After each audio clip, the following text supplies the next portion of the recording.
At the end of December 2023, a report by the Comptroller General of the Republic revealed a worrying situation regarding public works in Peru. The report indicates that there are a total of 2,298 paralyzed public works at the three levels of government: national, regional, and local. These works have not shown any physical progress in their execution for at least 6 months. The total investment allocated to these truncated projects amounts to more than 26,992 million sols. However, in order to complete all these works, it is estimated that around 13,772 million additional sols would be needed. The Comptroller's report identifies several main reasons for the paralysis of these works. The most common cause is non-compliance with contracts, which affects 540 works, representing 23.5% of the total paralyzed projects. Another significant cause is the lack of financial resources and liquidity to continue with the execution of the projects, which affects 515 works, that is 22.4% of the total. In addition to these problems, other causes are also mentioned to a lesser extent, such as discrepancies, controversies, and arbitrations that affect 109 works, 4.7%, and social conflicts, which have paralyzed 101 projects. All this information has been compiled by the same public entities through the Public Works Information System, Infobras, of the Comptroller General's Office. The report highlights that the sectors most affected by the paralysis of projects are transport and communications, housing, construction and sanitation, and agriculture. The transport and communication sector is the most impacted, with 628 works paralyzed and an investment of more than 8,522 million sols. The housing, construction, and sanitation sector follows with 529 halted projects, totaling an investment of 4,497 million sols. The agriculture sector is also facing a critical situation, with 281 projects halted and an investment of more than 4,042 million sols. This situation highlights the urgent need to resolve the contractual, financial, and social problems that are preventing the completion of these public works, which are vital for the development and well-being of the population. Regarding the departments with the highest number of halted works, the following are listed: Cusco 346, Puno 281, Lima 178, Ancash 144, and Cajamarca 137, while Tums 7, Callao 10, Madre de Dios 19, Ucayali 24, and Ica 5 are the departments where the lowest number of unfinished constructions are recorded. Major works halted. In the Arequipa region, the Majas Siguas 2 project has been in a state of paralysis since December 2017 due to disputes between the concessionaire company and the regional government. This situation has led to an arbitration process to resolve the pending disputes. Despite the signing of an addendum in July 2022 that increased the cost of the project by $104 million, work is not restarted. This project, valued at $655 million, aims to generate 145,000 jobs and provide irrigation to 38,500 hectares of agricultural land in the area. On the other hand, in Moquegua, the Moquegua-Arequipa Highway Improvement Project, which began in August 2017, was halted 3 years later, in 2020, due to a dispute between the contractor and Provías Nacional.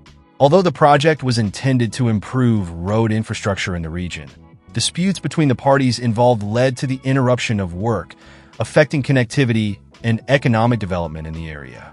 These situations exemplify the challenges and difficulties that can arise during the execution of large-scale infrastructure projects, especially when there are discrepancies between the parties involved. The paralysis of these projects not only affects the progress of the works themselves, but can also have significant repercussions on the economic and social development of the affected regions.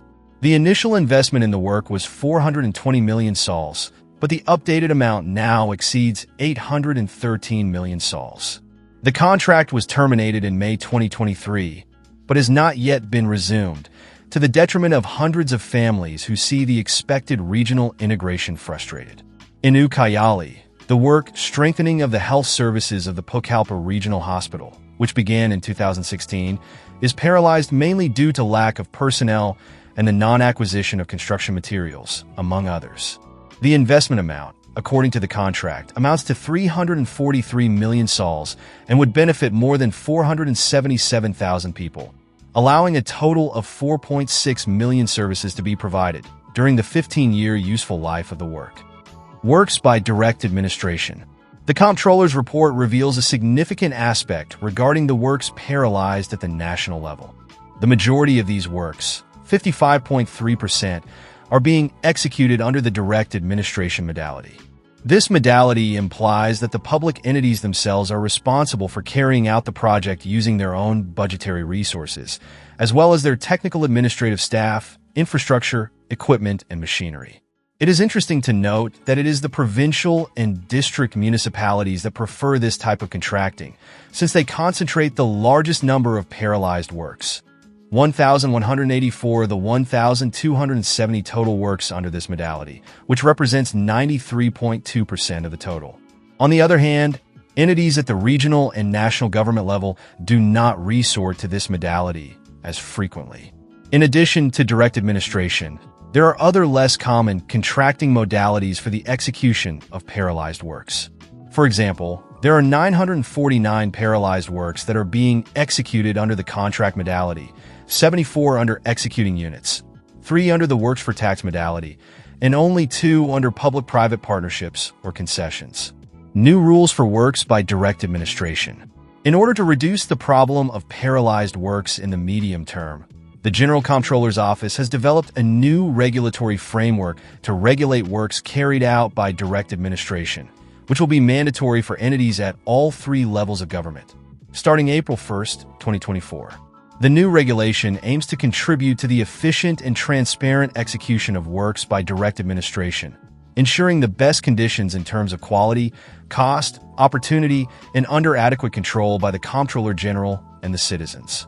In this sense, various aspects of the execution of works by direct administration have been regulated, such as the preparation and start of the physical execution of the works, the requirements for the profile of key personnel, the obligation to make partial settlements and provisions for the approval of modifications, both significant and non-significant.